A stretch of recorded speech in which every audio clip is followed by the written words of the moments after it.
it up. It's the Record Machine with your host, Jimmy Ha. Hi, this is Lina from Lina and the Lions, and you're listening to my favorite podcast, The Record Machine Show.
Ladies and gentlemen, please welcome from Lina and the Lions, Lina Lane.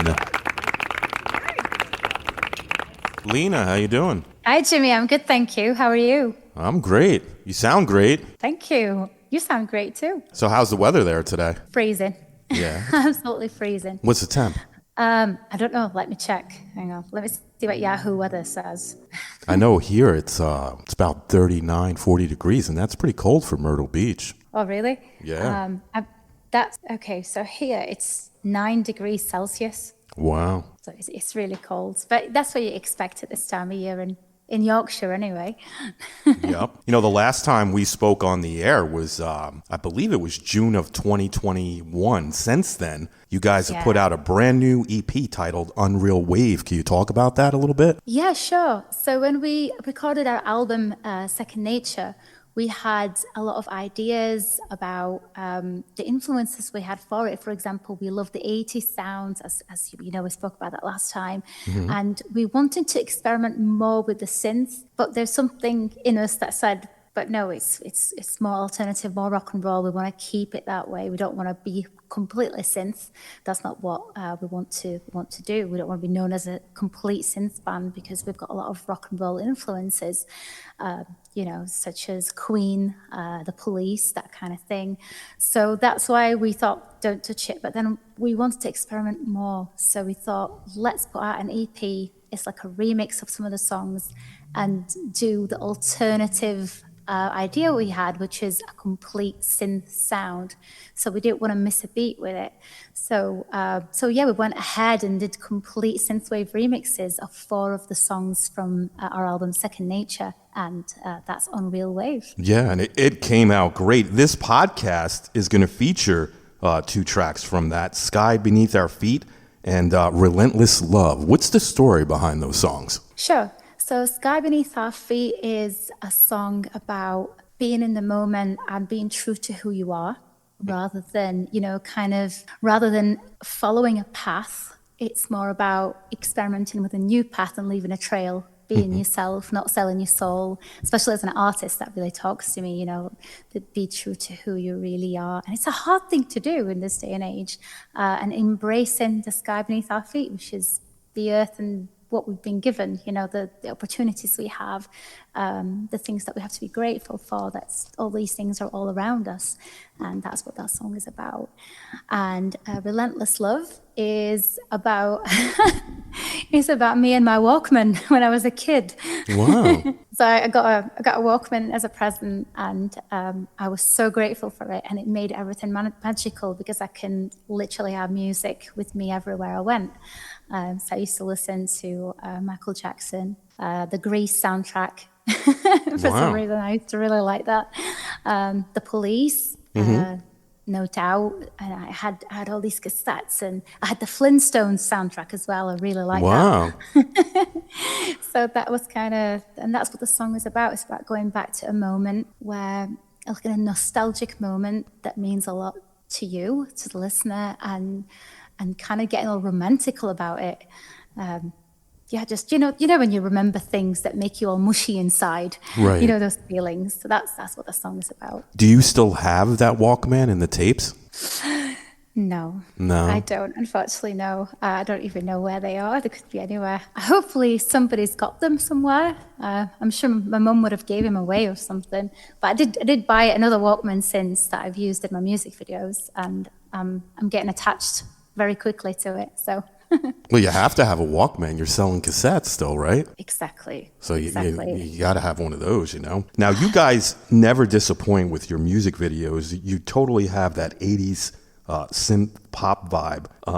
With your new video for Relentless Love, you did a hologram performance. Can you talk about that a little bit, and how did that process take place? Yeah, sure. So because we wanted to take people to the future, that's kind of the vibe we had, kind of the Blade Runner kind of vibe. And we thought, how do we do that? How do we take our fans somewhere new? And that's when Lee, who's the guitarist and producer, had this idea of, we kind of joked about it. It was like, what if we had holograms? I was like, okay, keep going. And he said, what if people can play a hologram of us at home? And then we looked at the technology, and it's existed for quite a while. You can get something called a holoprism, and you stick that to your smartphone, and then you have to, you play a video, and it plays it back. But the trick is, you have to perform in front of a black screen, and you need to do it with 4 angles, so you can see the front. So it's like it's in 3D. So you can see the front, the back, and the sides. But we didn't have 4 cameras. I had to remember exactly what I did and perform it 4 times over and over again until I nailed it. So I got all the angles together. So basically now you can, if you get a holoprism, you can get them from our online store, or you can, they come free with every copy of an album. Or you can also get them from Amazon or whatever, but you stick them onto your phone, you go to YouTube, and the performance is there free for anybody to watch. And as far as I know, Jimmy, we are the first band to ever do it. Wow, that's pretty remarkable. Now, Lee is a video genius, I see. I mean, the last time he had you inside of a toy wrestling ring, right? That's right. Yeah. So now it's holograms. He's pretty good at what he does. Does he do any other videos for other artists besides you? No, because he's a musician first. He's our producer, he's our guitarist. But we're so lucky that he's also someone who's so creative. He's got such creative ideas, and it's great because we support him. We're not like don't be crazy. Like yeah, go for it. Let's do it. And he does it, and it's great. Having that trust in someone is wonderful, and it's proven to be fantastic every time. But I suppose all of this comes from the excitement we have about having our fans enjoy the product at the end. Just the thought of someone being so excited about it is what drives us to be creative and do something new. That's the beauty of being an independent band. We can do whatever the hell we want. Right. So yeah. Yeah. Well, what he's doing is he's kind of bringing back the old days a little bit. When you watched MTV videos, when you look at yours, it brings you back to that. There's not a lot of people doing what he's doing, I don't think, as far as creative wise. So thank you. That means a lot because we're actually huge kind of old-time MTV fans, not what it is now. Back in the day when it actually played music and concerts, we're big fans of that. So thank you. That means a lot. You're welcome. Now, I understand to celebrate this release of the EP, you're giving away a free hologram prism with every physical album purchase from your store, including bundles. The last time you had cassettes and now you have holograms. I think that's pretty cool. What other merchandise are you offering on your site for this release? So we've got T-shirts that are branded with the kind of Unreal Wave aesthetic, and there is a T-shirt that's got the actual artwork design on it. We also have a baseball trading card, which is really, really cute. Again, we just love the idea of kind of collectibles, things that you can form a complete emotional attachment to. So we created some super cool baseball cards, and hopefully we'll be doing more so people can have a set of them. We have got a deluxe CD, which is a double CD that has the Second Nature album on it. It also has Get Real Sessions, which was an EP that we released at the end of last year, and that's got stripped back versions of 5 of our songs. So that was kind of the going back in time vibe. We recorded it straight to cassette, and we filmed. That was really cool. And we filmed the performance on a 1996 camcorder, and we released that video on VHS.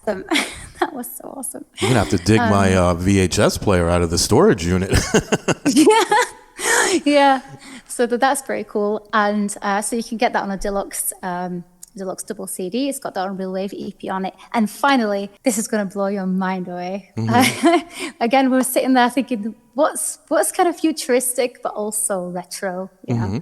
And then we decided to release the EP on floppy disks. Yeah, I seen a picture of you holding them. I was going to ask you about that. That's pretty cool. Now, how did you come up with that idea?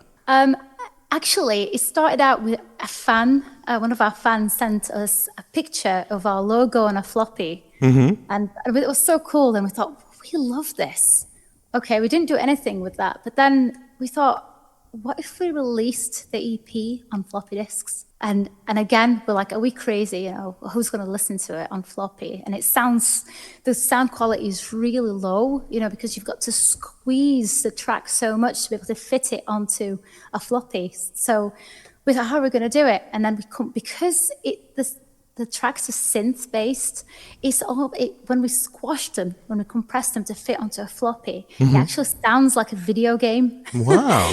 So it's got like a video game kind of a vibe to it all, and it's really cool. But we managed to fit only one song on each floppy, so the EP comes as 4 floppy disks. It's pretty cool. So what are they, like different colors and stuff? Yeah, the different colors. Every song's got a color, and it's so cool. Just holding him in my hand was so nice. And one of the fans who ended up getting the bundle that's got the floppies in it. He actually didn't have a floppy disk drive, and he went out and bought one especially to listen to it. And we loved that. You know, some other people already had floppy drives because they're totally rad. But then he went out and actually bought one, and I got so emotional. It was beautiful to see, and it's just great. You know, people are indulging in nostalgia and in things that are physical that you can touch and connect to. As much as, you know, I stream things, but then when I really feel connected to something, I'll go out to our HMV store, which is kind of our record store that's local, and I'll just buy the vinyl, buy the CD, whatever's happening. You know, if there's a T-shirt, I'll go and get it because I feel like I'm in that world. Right. You know, the album and the songs become a bigger thing, and I feel closer to it. And I mean, how do you feel about the physicals? I love them. I mean, I try to get as many as I can when I can. You know, I just bought a couple of CDs the other day, and actually, one of the guests I had on the show, Byron Lee Scott, he has a band called Harmony Dreamers. He did a vinyl contest. I won it. I don't know how, but he's sending me a copy of his album. So I'm like totally excited about that. I love physical copies. As we talked the last time, I told you. I have 8 tracks. I have cassettes, 45s, LPs, CDs. I don't have floppy disk, but I may have to get one. Yeah. I'll have to send you a holoprism as well. So you can sit there on YouTube and stick the holoprism. You have a smartphone, right? We all have smartphones now. Of course. Just clip it onto your smartphone. You can sit and watch the performances. And we've actually decided to do a performance for every song from the Second Nature album. So in total, there's going to be about 11 hologram performances. So it's not just the one because you've got it. Then you can indulge in different ways. Yeah, so I'll definitely do that. No, yeah, I think what you guys are doing is by putting out these floppy disks and in the cassettes and stuff like that. It's really making people feel good. It makes them remember the good times when they listen to the music in the 80s and the 90s. You know what I mean? Brings them back to that special time. Yeah, it's fantastic. I mean, our audience range varies. There's people in their 50s, there's people in their 60s, there's people in their 70s. I remember having a cassette, and they're excited about it. They'll buy the cassette or they buy the CD or whatever. But then there's a lot of young fans, like they're 18, and they're like, I've never held a cassette in my hand. Right. I really want this because this is cool and retro. So it's completely like two ends of the spectrum. It's really exciting to see. It's exciting to see that. And the vinyl records tend to be, with the vinyl revival, people are really excited about the vinyl records as well. So it's exciting. I'm really happy that I know streaming is big, but I'm also really happy that people still want the physical kind of, the attachment. So it's really nice to see and hear. I think that's the best part of listening to music is when you can, peel off the plastic on the album and take the jacket out and read all the notes or the lyrics and look at the pictures, Oh, yeah. I mean, is there a particular album kind of that really sticks to your mind? When you got the sleeve out and you're like really excited. Do you have anything like that? Oh, I love all my vinyls. I miss them so much because right now they're in a storage unit because I bought a new house and my house is not going to be built until March. It's a brand new house. So right congratulations. Now, thank you. So right now I'm staying in a rental unit right now. So I'm basically, working in a small space to do the podcast, and my collection and everything is in the storage unit. But once the house is done, it's gonna be a really wicked studio. It's gonna look pretty cool. Oh, it sounds great. I suppose it's worth the wait if it's gonna be something spectacular and exactly what you want.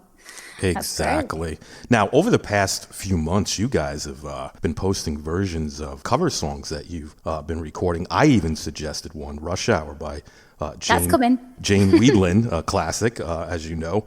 Do you guys plan on releasing an album or an EP with any of these cover versions on it? Yeah, we are. So we didn't want to at first because we didn't kind of have a cover band kind of stigma with anything we do, but because we love covers, but you know what it's like sometimes you can the cover, if you do a cover and it gets bigger, sometimes it can get bigger than you and your music, so we have to be kind of, we still want our songs to be our main thing, want to be an original band.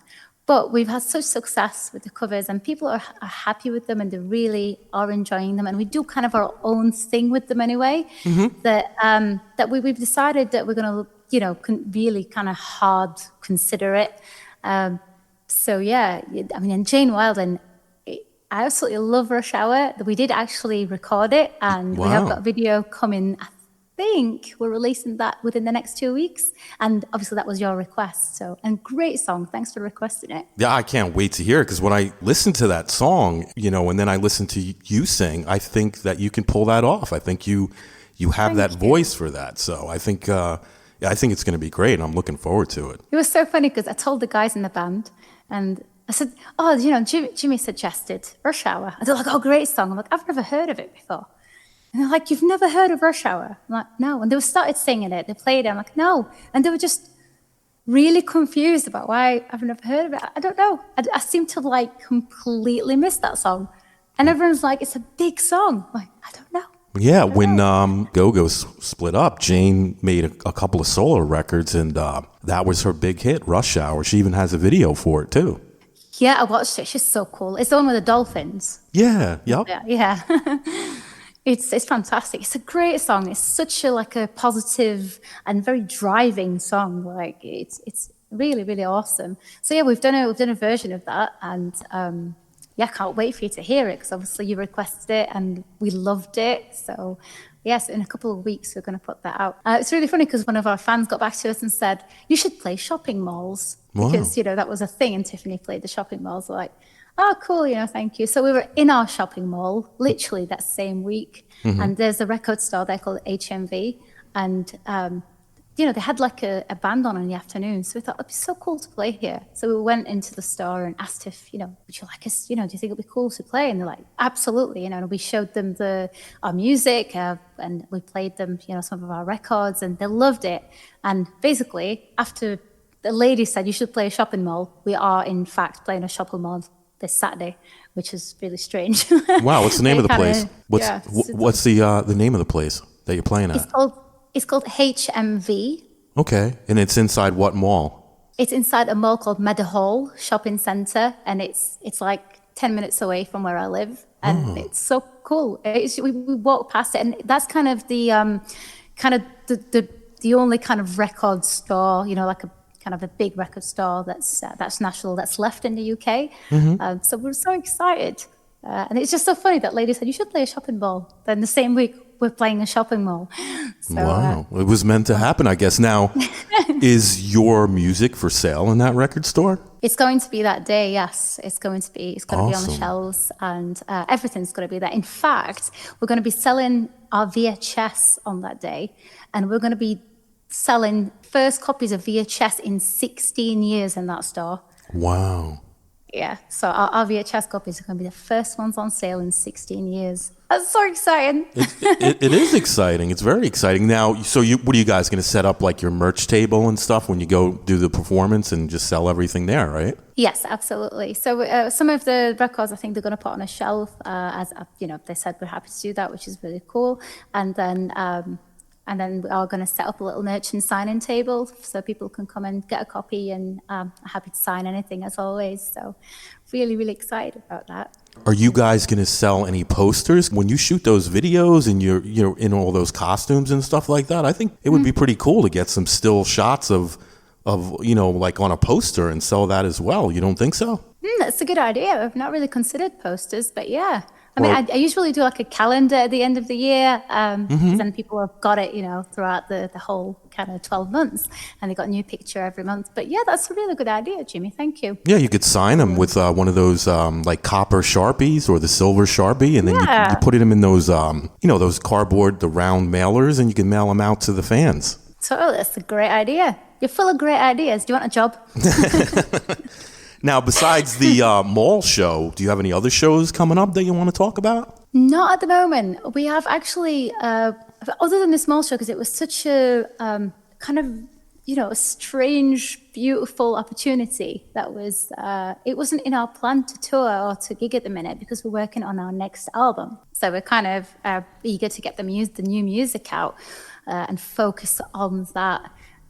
But, since it was such a, it was serendipity, it was so beautiful that somebody mentioned it. The next thing we know, some it happened. Like we've got to do it. It's like the universe is shouting, do this. Right.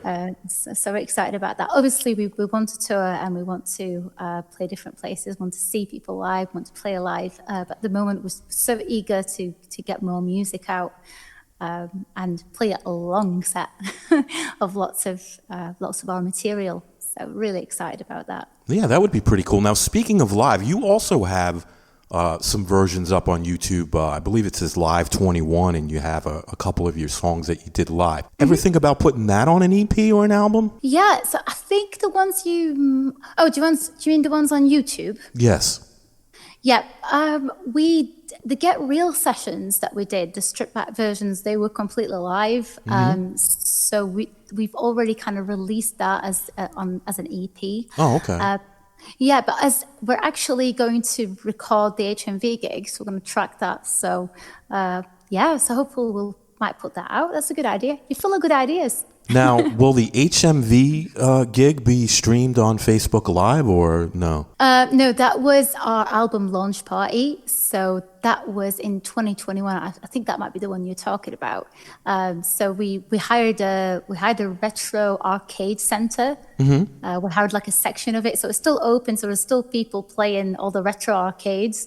But we hired kind of a section upstairs and had like a super intimate album release. And that was awesome. And we did record that live and we also streamed it on YouTube. So and that's on YouTube for anybody who wants to watch. It's up there. But yeah, that's a good idea actually to kind of, record a live album. That might be really cool. Yeah, I don't see why not. You're doing the show on Saturday at the mall, but will you stream it live on Facebook?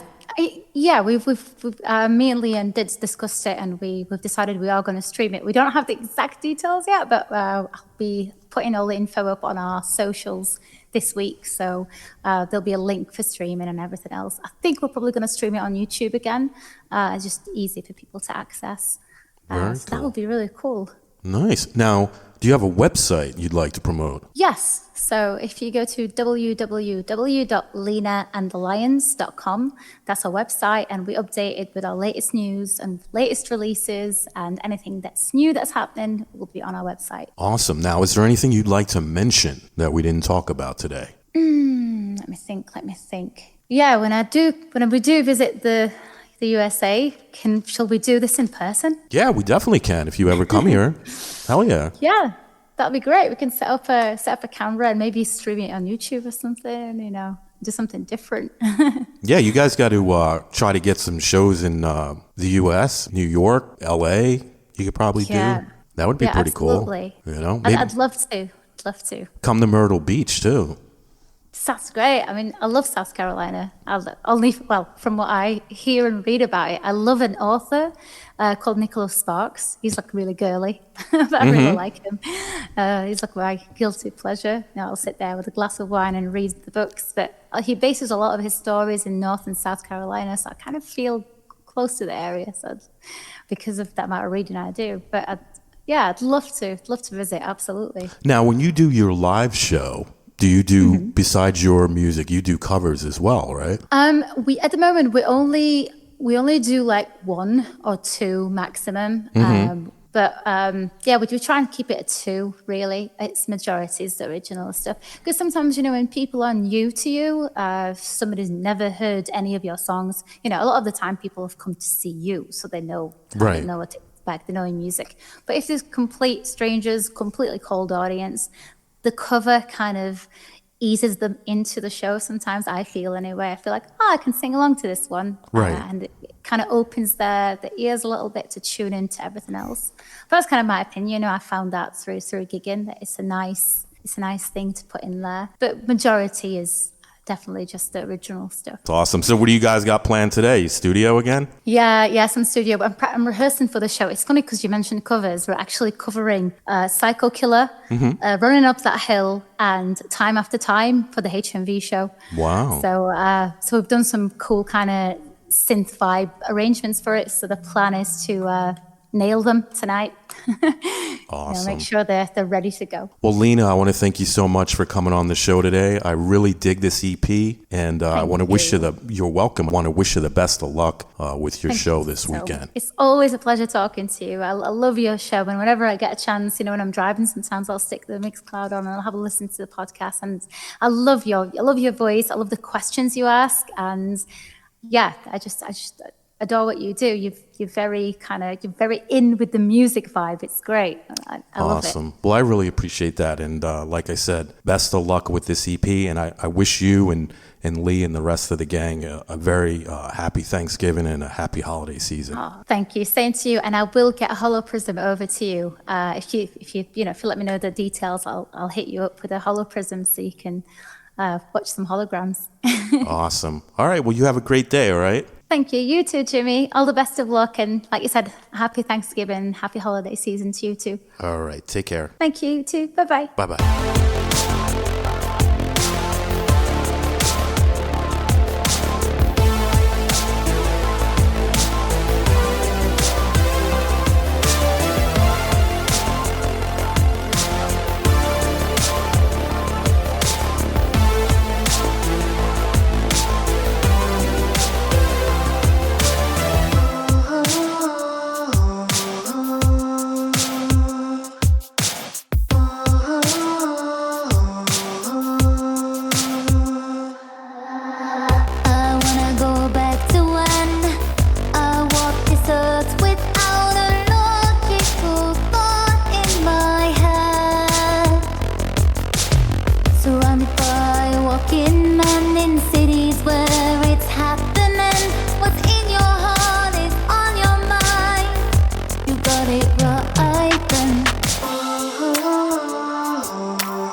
Racing